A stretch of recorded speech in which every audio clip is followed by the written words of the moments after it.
Welcome back to the United Stand. Hit the like button if you haven't yet. You're crazy to, but make sure you're subscribing if you haven't done so yet. Get the bell notification button turned on as well. I'm Terry Flewers from the Football Terrace. I hope you're all doing very well on this Monday evening. Quite a few transfer stories to talk about. We know Man United are doing a lot of work and a lot of due diligence in the background. And even more importantly, we all watched another game for United yesterday where the play wasn't too bad. Of course, we're sitting back deep against the better side still, but we're creating opportunities. We're in the right areas, but we just don't have the quality to put the ball into the back of the net. So I am not surprised today, and I will not be surprised next week and the week after to see the links to these number 10s and these strikers. And we're going to break down these links today. Of course, more importantly than what I think is your opinions, your live comments, your comments afterwards. I can't wait to read them and to see them on some of these stories involving Lyon Delap.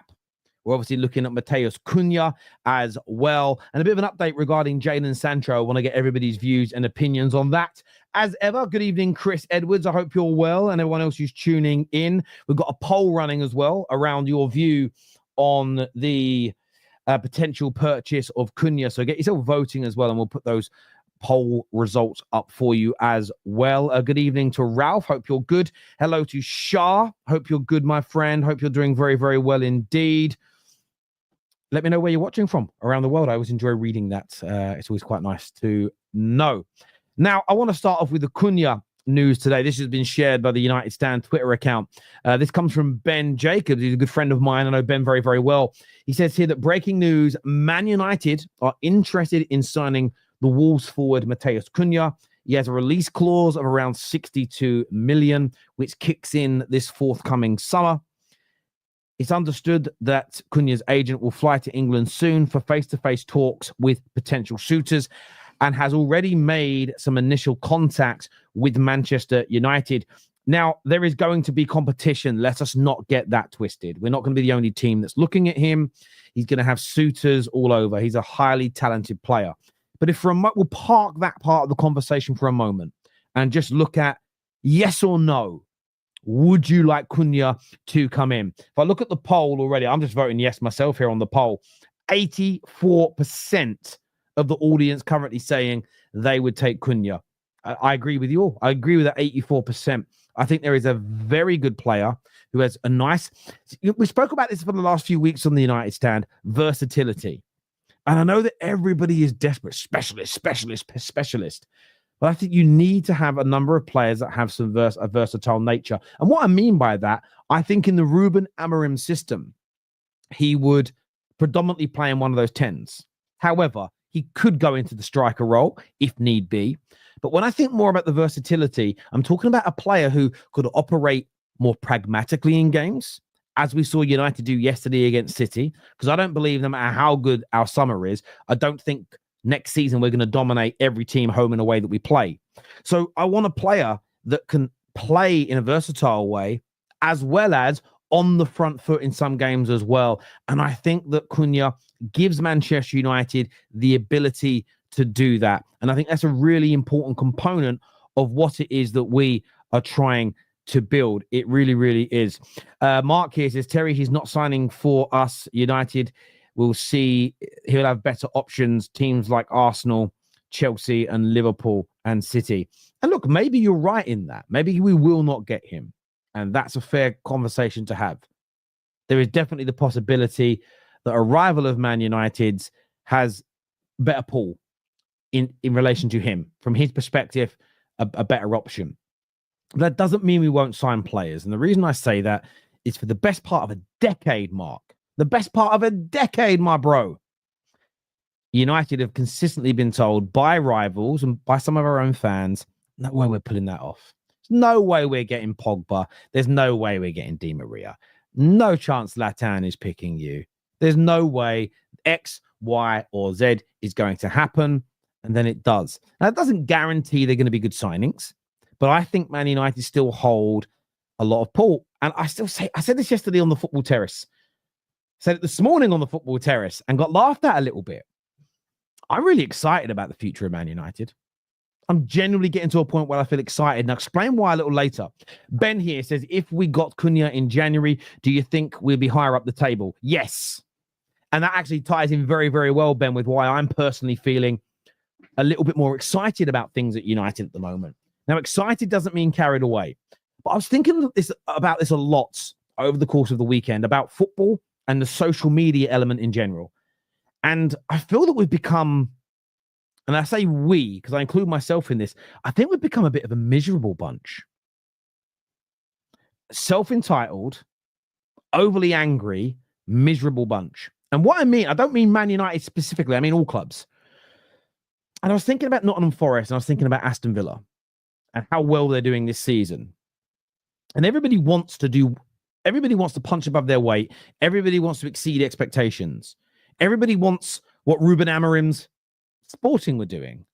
But everybody likes to ignore the work, the time, and the effort it takes to get to that point. The journey, if you will. Now, that doesn't mean you can't criticize bad decisions. That's a bad player Ineos have signed. We shouldn't have kept Ten Hag. I called that out in the summer. Oh, I like this signing. I don't like that one. Let's see how it plays out. Doesn't mean you can't criticize performances if you're not happy with them. But it's so much doom and gloom. And there's almost like this mantra of, until we're back to the top, every day I'm going to be angry. I've just decided I don't want to live like that anymore. I've just decided that I'm going to be a little happier. I'm going to enjoy the journey. I'm just going to get on board and I'm going to see where it takes. You ever seen the film Yes Man? Just going to say yes. Just going to say yes to a few things and see where the night takes me. I want to be a little bit more like that. Doesn't mean you can't criticize. Doesn't mean you can't be skeptical at times. But I do think we're almost creating like this standard now in football where, well, unless we're scoring goals and winning games, and those games that we're winning are leading to the biggest prizes in football, I'm just not going to be happy.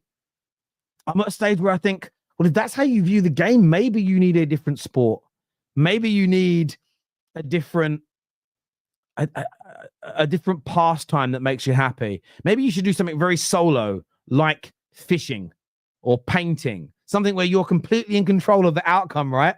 Even fishing, you're not completely in control, but you get my point. But aside from that, I've gone on a bit of a tangent there because I think it's really important. I think it's really, really important. I'm quite excited. And based on what Ben was saying there around, do I think, would we be in a better position had he come in January? Yes. I'm not saying we'd be 10 places better or anything stupid like that. But we lack goals. We lack creativity, which I think is fair.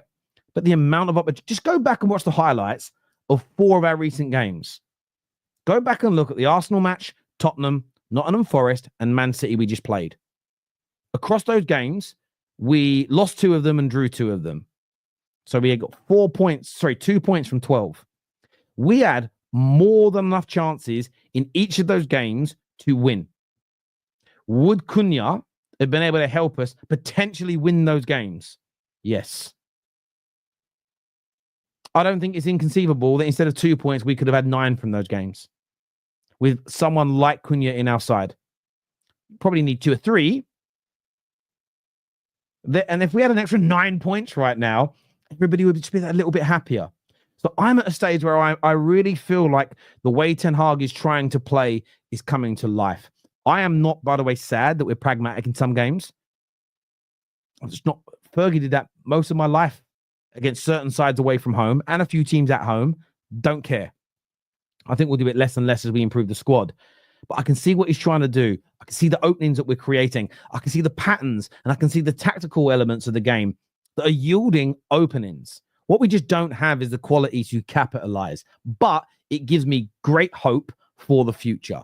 Now, again, all my eyes are on Ineos. This is where me and Goldbridge, we see it slightly differently, but I get where he's coming from. All eyes on Ineos to deliver. All eyes on Ineos bringing in 5 or 6 players of the level of Cunha's and more who help improve us. What I also love about Cunha, and I'm going to go to your comments next, it's the age. The idea we're only going to sign kids. I would love the first signing to be someone like Cunha because it would just debunk and destroy that myth. Do you remember that story that the media made up? And all those fake Man United fans made up that Ole Gunnar Solskjaer only wants to sign British players. And then it turned out, I'm slightly guessing this percentage now because I don't remember off the top of my head.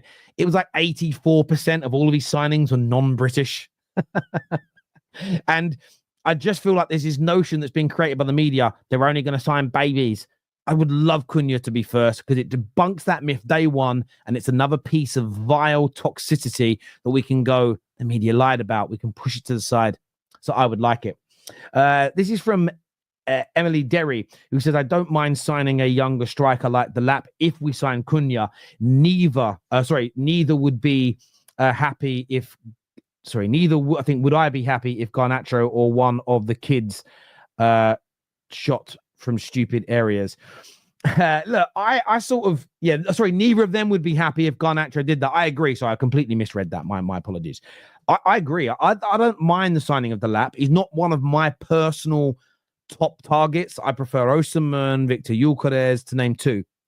But it's not about me. It's not just about me and my subjectivity and what I want.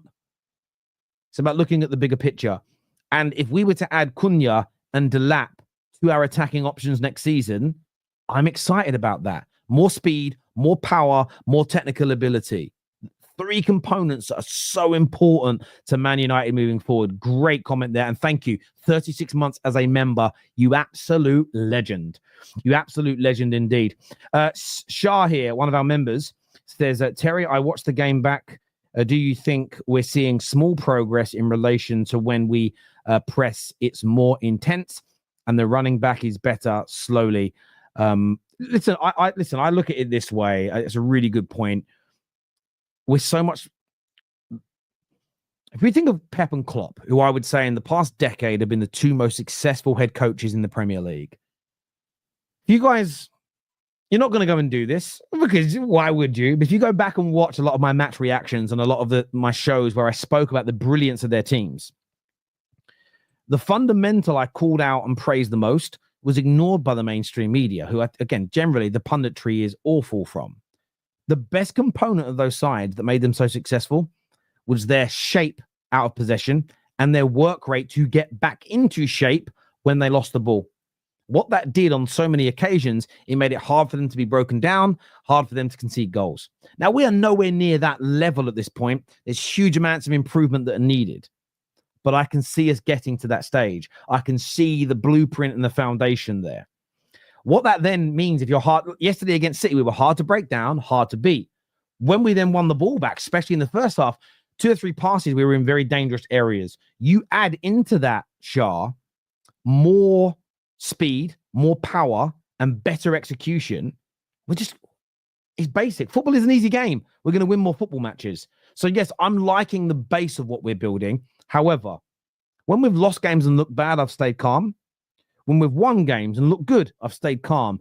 It is a work in progress. It is going to take us time. But the manager said this week, and I'm wary that I could be sucked into confirmation bias here. But he said something that I fervently believed from the day of his appointment until this moment. And he echoed it.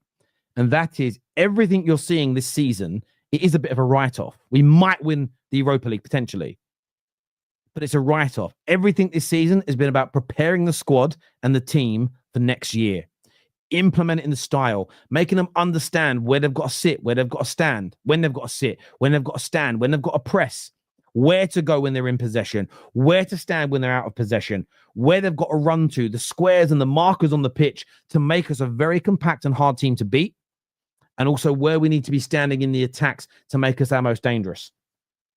I've always felt that starting that in the November would make us a much better team at the start of the 2025-26 season than if we'd have waited until the summer and then asked Ruben Amorim to come in.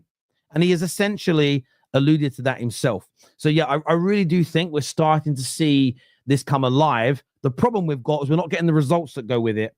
And Amorim's also doing the right thing by not calling out the problem, by saying, I've got a lot of crap in this team, because he's still got to get them to perform as best he can for the next couple of months. So I certainly do see that myself. I really, really do.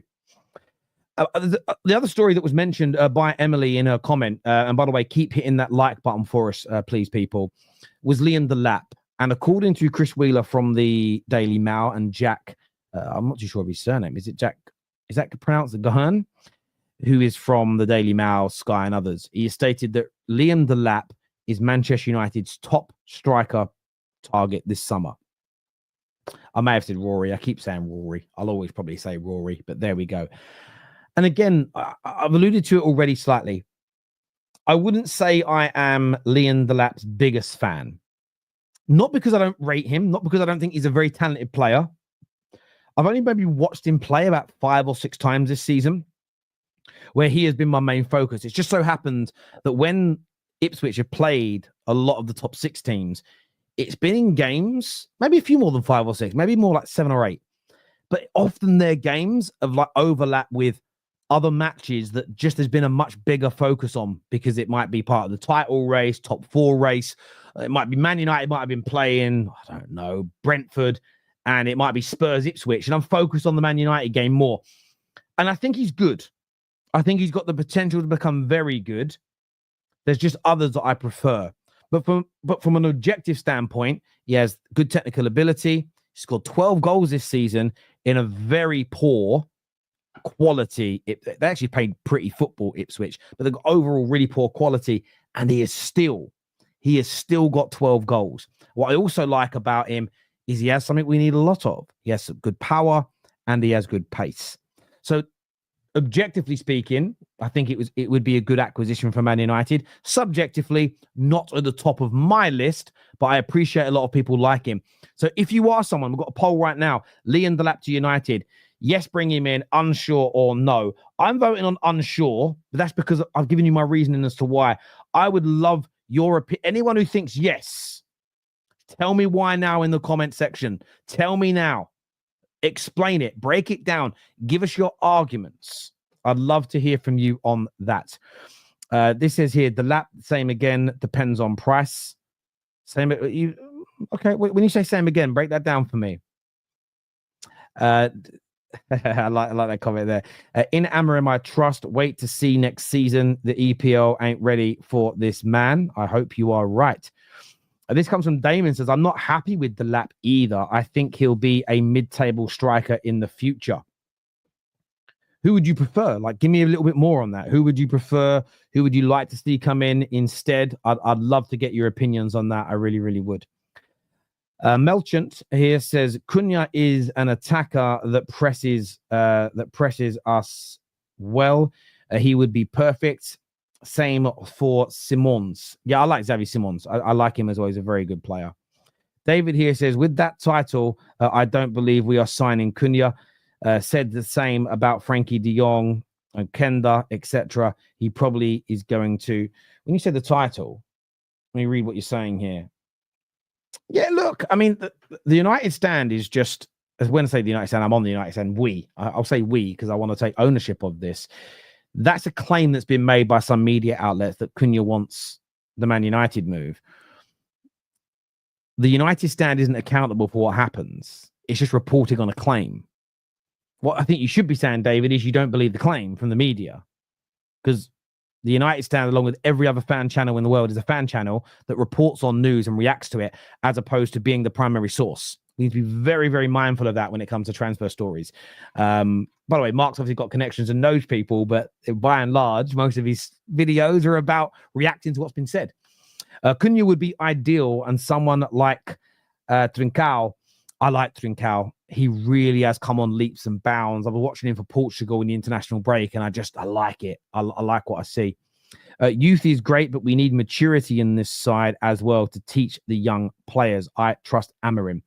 It's a mixture, isn't it? And I think we need to be really careful when we say I don't want just want youngsters. We also have to be mindful that Man United always gets screwed over when it comes to the cost of players. We get screwed over, in my opinion, more than 95% of all football teams. And although you have some United fans that just think pay for the best, pay the highest wages, pay the transfer fees, and buy the best, we kind of tried to go down that route before, and we overpaid for players. We always run out of money. If there's a player, let's just score them out of 10 to make this really simple and easy. So there's a player that you rate as an 8.5. He's going to be an 8.5. It's going to be a very good signing, but he wants 300 grand a week. His agent wants a £2 million fee, and his current club wants you to pay £90 million for him. But then you find another player who's maybe a year or two younger that right now would be a 6.5, and within 18 months you believe will be an 8.5 out of 10, but you can pick him up for 5 million, 10 million, 20 grand a week, and a very small agent fee, there are times where that is also more prudent for you as a football club, because it then frees up money to invest elsewhere. You're still getting a good player for the moment. You've got to get that balance right. And I think Man United have done a poor job. If you look through the market, we could have got Caicedo for £4 or £5 million. He's not a Man United player. Erling Haaland should have been a United player before anybody in the world really knew who he was, and we didn't get that done. I want to get the balance right. So I don't disagree with the comment. I'm just stating we've got to get that balance key, and I'm not just going to panic because we buy a player. Actually, I like signing players that we haven't really heard of. Although I did think yesterday there's a lot of disrespect shown to Dorgu. I don't think he had a particularly good first half. I thought he improved in the second, but already people writing him off like they did with Lenny Yoro when he had one bad game. Like, I don't know where these I'll be blunt with you. When I see Man United fans like this, I always wonder when and how they fell in love with the football club. Like, I come across one United fan online. I think he's about 30. Nice enough guy, but he talks about he didn't really like Fergie's style of football. Not a big fan of the class of 92. Doesn't really rate Wayne Rooney. Always thought Cristiano was overrated. Hates the idea of the United DNA in the youth academy. And sometimes I just sit there and think, how the hell did you fall in love with the club? What is it about Man United that drew you in? Because ever before I understood the concept of truly winning, what it meant to be a league champion, it was sort of intangible things, particular players, things I read.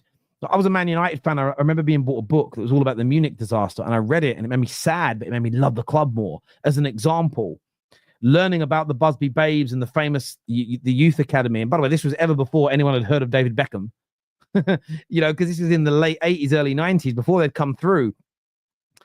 It's an interesting one for me. So I like signing young players. I like developing them. I like obscure signings like an Ole Gunnar Solskjaer that no one in the world knew who he was.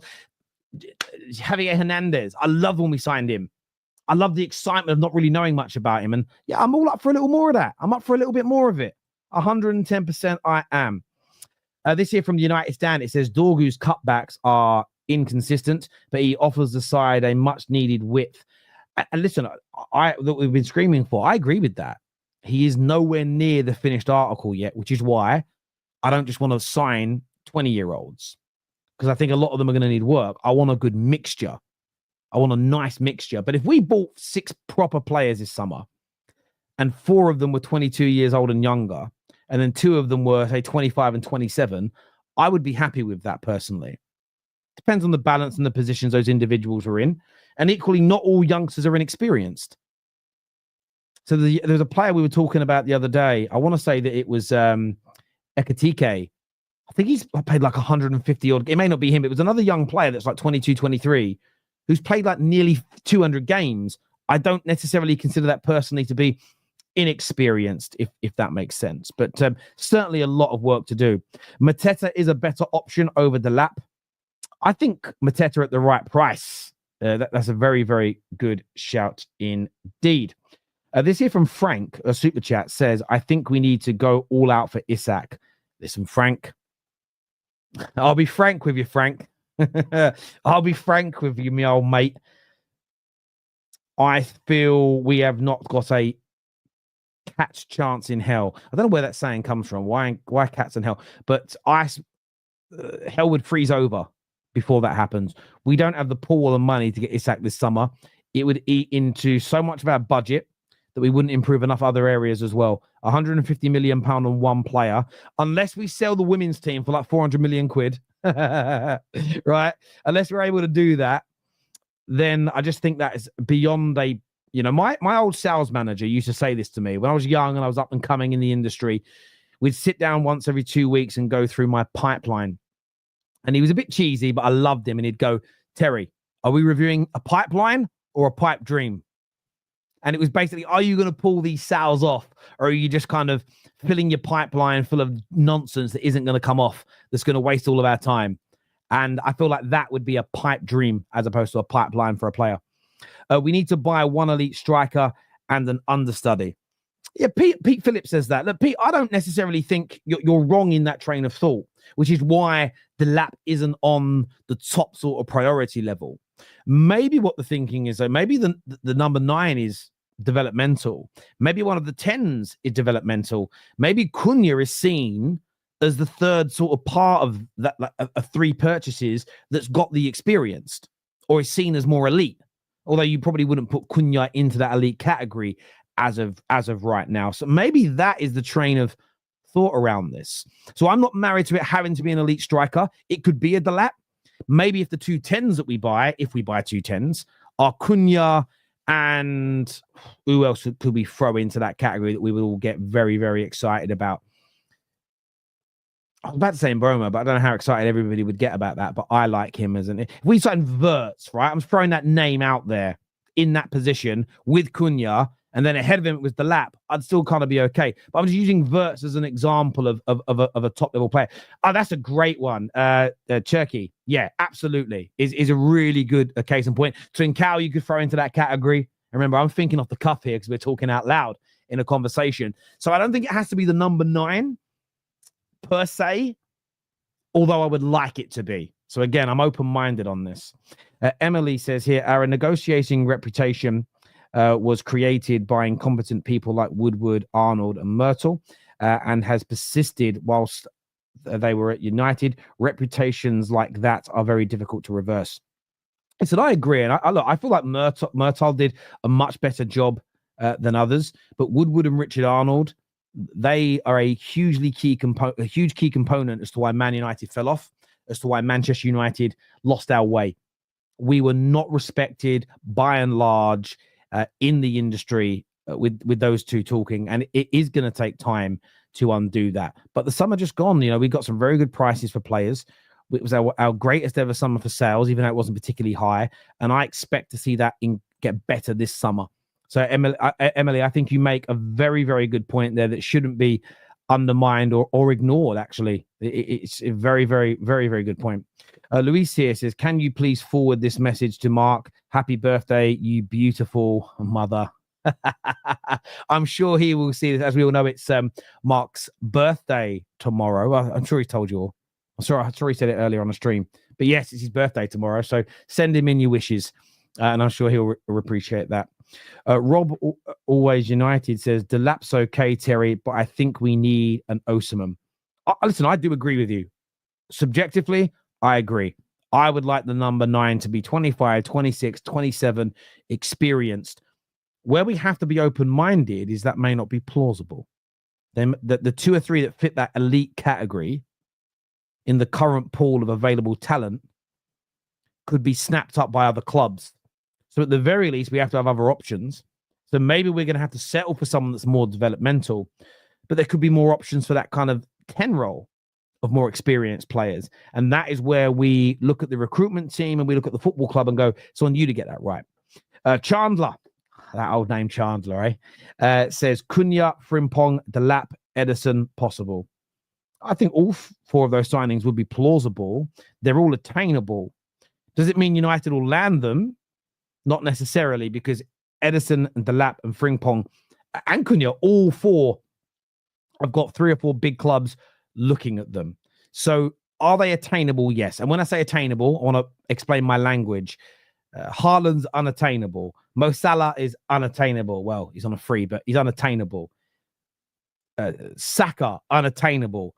Vinicius Jr., unattainable. The clubs are out and not selling them to us. Those 4 mentioned there by Chandler are attainable. So they could be done, in my personal view.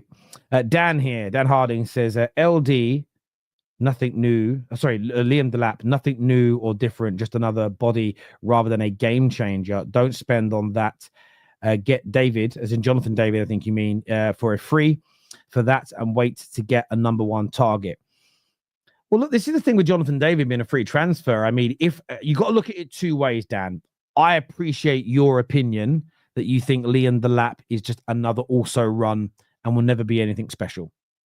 You could be spot on about that. And in 5 years, he could be playing at Middlesbrough in the Championship. And we're all going, what a waste of money that would have been. At the same time, you may find that Vavell and Wilcock and Amorim together go, this kid's going to be a star. It's going to be a star, and we want him.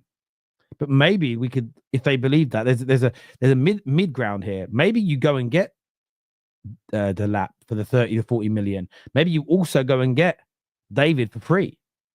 So suddenly you have the more experienced Jonathan David, who's maybe ready to go straight away. And then you've got the development needs of Delap that mean he isn't being made to be the number one, so the main number 9, the lead striker straight away. So I think there is a combination in there that could be achieved. I'm only basing it on the suggestion that you gave. You obviously like Jonathan David. I'm a little bit indifferent with him. I have quite a few Canadians who come on the football terrace. None of them really rate him, which I always find interesting considering he is Canadian, right, Jonathan David? Or am I just completely and utterly making that up? You know, sometimes you say something and you're like, I swear he's Canadian. Oh, yeah, he is Canadian. Although he was born in New York, but he's Canadian. Plays for Canada. Cool. Well, I thought he was, but they really don't rate him. So that maybe I'm a little biased because people I trust and good friends of mine are Canadian and they don't rate him, and I don't watch him too much. But I will, Dan, bow down to your superior knowledge here. At the same time, I really do trust the recruitment team at the club right now. I really do believe they've got an eye for talent. And I think in the summer, as we've heard Sir Jim talk about, not everybody was kind of in place. It was a little bit of the previous season and an overlap. They should never have stuck with the manager. They bought a few players in that were sort of Dutch and for this current, for Ten Hag, and they've admitted that was a mistake. And I think that's really, really fair. And I wish I hadn't done that. But the new people that have now got their feet firmly under the table, I've got a feeling that we'll have a very productive summer in that way. So I'm going to be a little open-minded on it. But I respect your opinion. Of course I do. Admin's hot take. Okay, so this is an interesting one here. Can you put it up on the screen, please, United Stand? It says admin's hot take. Thank you. It says Jonathan David screams out, goes to West Ham to everyone's fanfare, then is loaned out to a mid-table Serie A team the year after. Decent option on a free, though. Yeah, that's kind of how my gut feeling feels about him. I don't know how much of a game changer he is. I get the points about Liam Delap. I'm just not sure. I'm just not sure if Jonathan David's the guy. And do you know what it is for me? And some would say it's a bit harsh. Do you know what it is for me? It's because he's 25, turning 26. And he's just been at Lille the whole time. Again, this is my objective mind speaking. So, Man United signed Wilfried Zaha. Now, you need to bear with me what I'm saying here. Wilfried Zaha played in the Premier League. So he is at the elite end of the spectrum when it comes to football players, playing at the highest level of the game. So I'm not saying he's crap. I'm not saying he's rubbish or anything stupid like that. Nothing nonsense like that. Well, when he went back to Palace, for about 4 or 5 years, I had constant debates of people saying, Terry, he is the elite of the elite. He should be at one of the big boys. He should be at a Real Madrid. He should be at a Chelsea, a Liverpool. He should be at a big club. And I just always set up something off. There's something not off about him. That's the wrong way of wording it.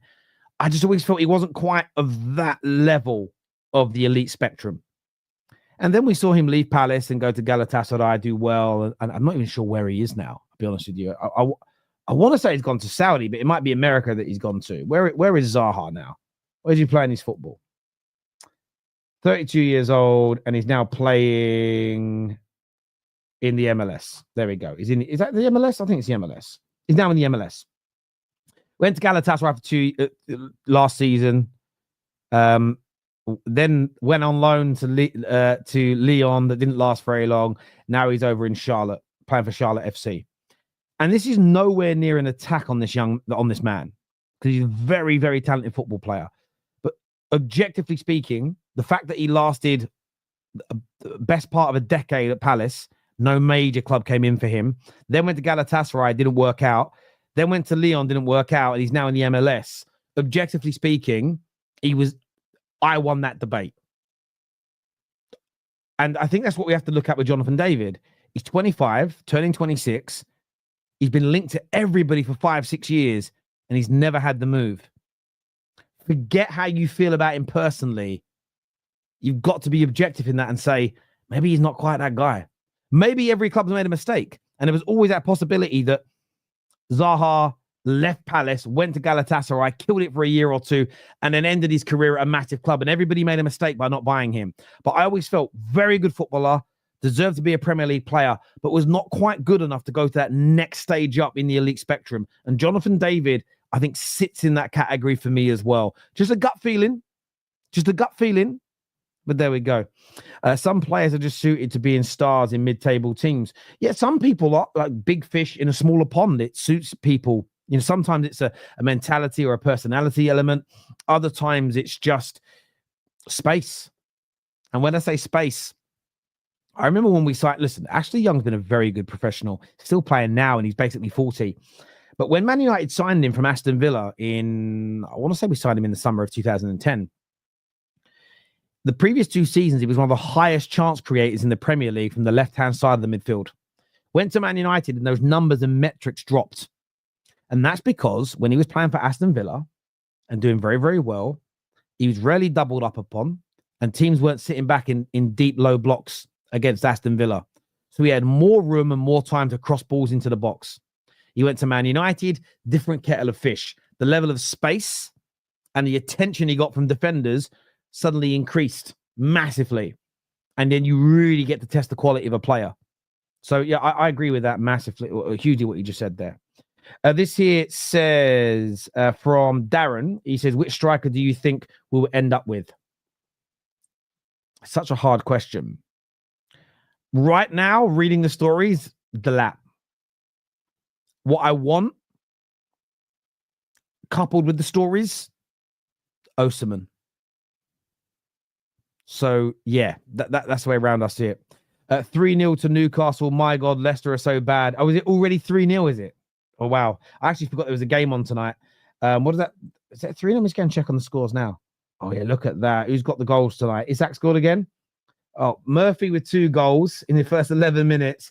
And then Harvey Barnes. Yeah, wow. Well, that also, league-wise, again, that must be because they're gonna close in this week. Well, then they play us. That's the worst part about it. So I don't want this to end up happening. But Newcastle's run of form that pushes them up to 5th now in the league. So Man City, due to their draw with us, are now out of the top 5. If they win their next game in hand, Newcastle, they got that game in hand. They win that game in hand. They actually go to 4th and push Chelsea to 5th and push City down to 7th. Like, genuinely, City could miss out on the Champions League this year. It's crazy. So I couldn't believe there was no intensity yesterday from them. Dan here says, David isn't great. I'd take him as a second striker. Liam Delap, not worth spending cash we don't have on development. But I suppose, Dan, it depends on how good the powers that be deem he's ceiling to be. Because I think this is what we have to, again, it may not be Delap. I get you don't like him. So let's remove the lap and just speak about other young players. You don't want to miss out on spending £30 million on him today to then be then people quoting you 120 million in 2 years' time, 3 years' time. The amount of sides that could have got Isak ahead of Newcastle for 30 or 40 million pounds 4 or 5 years ago, what massive mistakes they have made. You've got to get that right. But I hear your specific point about Liam.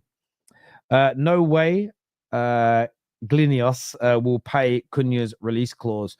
The desire, you could be right. And I think that's a very fair thing to call out. We will see. We will see what the club does in those areas in the summer. And I know a lot of people think they won't do it until they prove people wrong. And I hope they do prove people wrong, because then we can focus more on the players moving forward rather than sort of what surrounds them. United One here says, fans are pushing a striker equals top 4 narrative, but I think that's misguided. Misaligned. Yes, a striker improves us, but it's not a silver bullet. Listen, I agree. There is no one particular player that guarantees a top 4 Champions League position finish next season. Striker, more creativity, more pressure-resistant midfielders are needed. I think we need better ball players from out the back. We need a far greater goalkeeper. Listen, I was so excited about Onana coming in, but the amount of mistakes he makes are ridiculous. So I think you have to weigh all these things up. You can't ignore them. More goals, though, would equal more wins with how we play. I think would give the manager a lot more time, and there'd be a lot more leeway to us going, okay, well, in the summer we'll add more players, and in the summer we'll add more players again. So I would like us this summer, if we can find 5 or 6, you might get that goalie, you might get a defender, but I'd really like us to focus on 4 or 5 players from a midfield and an attacking element that leads to us scoring a lot more goals. I think we win more games, and I think it gives a lot more time to the manager, more patience from the fans, more entertainment, which is important. Then I think we look and go, wow, now if you add that world-class centre-back, another fullback, actually, I think we need a right-sided fullback, by the way, as well, into that, up another level. So I think you've got to get the mixture right. But you are bang on. There is no silver bullet for this club, and there hasn't been for a long, long time. There really, really hasn't. Delap is just an inform Hoyland. I wish we had an inform Hoyland. I wish we had an inform Hoyland. Yulkares at Coventry 2. I'd love to know what you mean by that. No Delap when we have Ahmad. But Ahmad doesn't play a striker, does he? I'd love to know what you mean by that. Who's been United's best player in this awful season? For me, Mazwari. Yeah, Maz been brilliant. I think Delap has been great. Amad Diallo, I've been very impressed with him. Those 3. Bruno Fernandes started slowly. I would say from about December onwards has been brilliant. You can always put a bad in this game, bad in that game. Everyone's had moments, but I'm not going to nitpick. Those 4. Who else? Outside of that, Madison, you're struggling. Outside of that, you're struggling. Maguire might maybe goes into that list. I think he's had an okay season. Yeah, it's hard. It's hard to know. Why are we scouting these players if we just go in, if we can just go in for Yulkares and Osimhen? That's from Ryan. Great question, Ryan. We can put it up on the screen. Why scout them? There's a few reasons. One, let's just give you 2 scenarios. Yulkares picked Arsenal. Victor Osimhen ruptures his cruciate ligament tomorrow. Touch wood, that doesn't happen to the man. Imagine we do no background work, no groundwork with agents, and have no idea whether they fit these other players fit how we want to play. This is why when I see fans go, how can this story possibly be true that we're scouting player X when 3 other newspapers have linked us to 3 other players? Because typically what a club will do is for every position it needs to fill, they'll have a list of 1, 2, 3, 4, 5, 6 players that meet the criteria. And they will start work on a lot of them in case they miss out on number 1 targets for a multitude of reasons. So that is why you'll see it, my friend. Euro has been very promising, but he missed a lot of... Yeah, Euro's not on the list because of that. I hate the Euro disrespect, though. He had 1 poor performance against Southampton. Outside of that, I've been really impressed with the young man. I think he's coming on leaps and bounds. I hope he stays fit. Listen, he only played a handful of games as well, but for me, the most impressed I've been with anybody this season has been Heaven. Like it's in, I know it was only a couple of games, but I was like, Jesus Christ, for £1 million, well done you. So I really love what he did. Shame he picked up an injury. I kind of like him. Wouldn't have him on the list for player of the season, but for me, it's between Ahmad and Maz. For me, I think that those 2 have been phenomenal. How about the worst performing players? Who are we selling? Worst performing players this season? Hoyland has got to be on that list. Garnacho's got to be on the list. Delap has got to be on that list. He's looked okay the last couple of games. Delap has got to be there. Who else are we throwing in that? Onana. Like they're on my list there. The guys that have all been loaned out have got to be on that list too. They've all got to be on that list. They really, really do. JKD1, who am I? My name's Terry Flewers. I'm from the Football Terrace. I'm here on the United Stand twice a week. Get yourselves locked in, my mate. Get yourself locked in. But there we go. Rashford, Rashford was poor this season. What about Casemiro? See, Casemiro, listen, I've got a soft spot for him. Amorim called it bang on. He's looked a lot better since Amorim found a role for him within his system. The problem is with Cass in the last year or so, he was just being isolated in the midfield and he was too old. And as much as that, we've got to move on from him. Good quality coaches pull on your experience. They pull on your pros. They enhance your strengths as opposed to expose your weaknesses as best they can. And that was my problem with Cass. You can't play him in a midfield where he's got to cover ground by himself.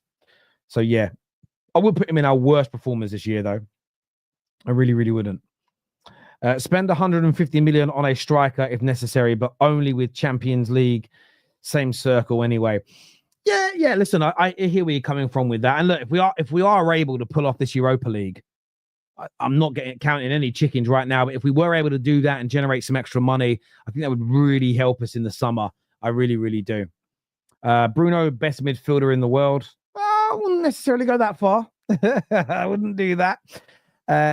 Helmy here says number 1 Ahmad, Bruno number 2, 3 Maz, 4 Delap, 4 Euro, 5 Ugarte, 6 Maguire, 7 Heaven. 7 Heaven. There we go. Look, I want to thank every single person who has tuned in this evening to watch me talk Manchester United. Please hit the like button before you go. Make sure you've got yourself subscribed as well. Mark and the team back tomorrow morning, 10 a.m. So make sure you are all locked in. If you want to come out and check my channel, come and subscribe right now to the Football Terrace. We have lots of shows that cover multiple teams in the Premier League. Mark and I are actually live tomorrow, 1 p.m. on my channel. So if you want to see us stream together, make sure you're there. Just search the Football Terrace. Easy to find. Until next time, everybody, take care of yourselves. Goodbye. God bless. And I'll see you all again soon. Peace.